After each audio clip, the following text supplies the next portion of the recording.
Programa Qualidade de Vida, hoje nós estamos aqui com ela, a Caroline Trovo, ela que é socióloga, e um assunto da moda, sexo virtual. Caroline, o que é sexo virtual?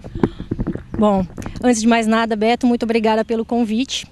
Então, vamos lá. O sexo virtual, ele ocorre quando duas pessoas que podem ou não se conhecer pessoalmente, ficam cada uma diante do seu computador, estimulando uma outra eroticamente. Isso pode ocorrer tanto por meio de estímulo visual, com a utilização de webcams, como por meio do estímulo verbal. O que é decisivo no sexo virtual é que não há o contato dos corpos. Por isso que muitas pessoas preferem ver essa prática mais como uma espécie de masturbação assistida do que como sexo propriamente dito. Na minha opinião, essa prática ela deve sim ser chamada de sexo, porque apesar de não ocorrer o contato com os corpos, o compartilhamento da intimidade, a canalização do impulso erótico do corpo de cada um sobre o outro. Então, essa prática ela deve sim ser chamada de sexo, na minha opinião. Além do mais, se a gente pensar na definição de virtual do filósofo francês Pierre Lévy, do virtual como aquilo que existe enquanto possibilidade, mas que tem potência para se transformar em ato, essa relação que ocorre no espaço virtual, no mundo cibernético, ela é um tipo de relação que ela pode vir a se consolidar fora dali.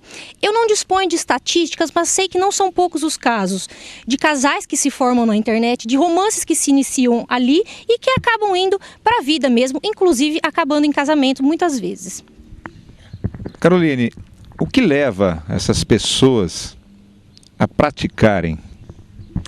Então, eu vejo isso, antes de tudo, como um paradoxo, porque se você pensar que nós vivemos num contexto onde a sexualidade ela é cada vez mais permissiva, onde não é difícil para as pessoas conseguirem sexo, onde mesmo as mulheres historicamente reprimidas dispõem de muito maior liberdade do que as gerações anteriores, não deixa de ser estranho que as pessoas optem por esse tipo de prática.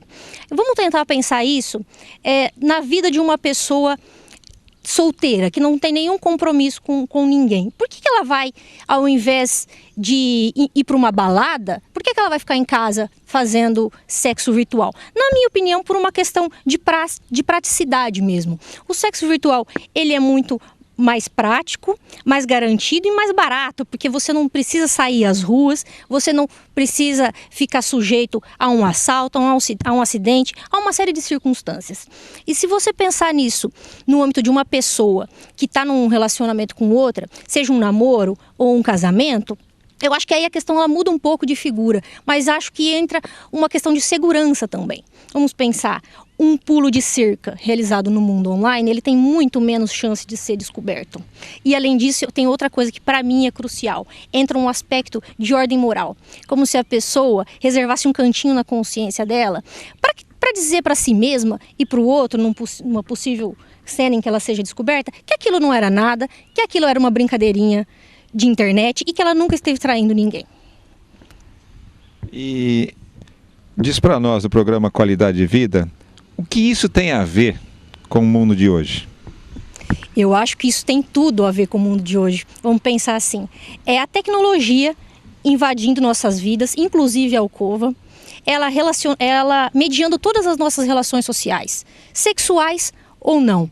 Vamos pensar isso, além dela mediar as relações sociais, eu acho que é mais importante do que isso, porque ela acaba organizando e estruturando mesmo as relações e a maneira com que as pessoas lidam umas com as outras e a própria sensibilidade. No caso da sexualidade, vamos pensar isso. Se o sexo virtual é a forma de sexo prioritária na vida da pessoa, eu acho que ele acaba impedindo o desenvolvimento dela.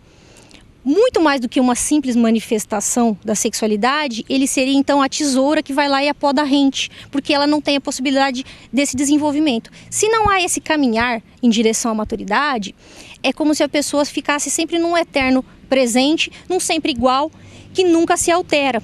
Então a pessoa não sai desse clímax perpétuo, fácil, impaciente, mas também solitário.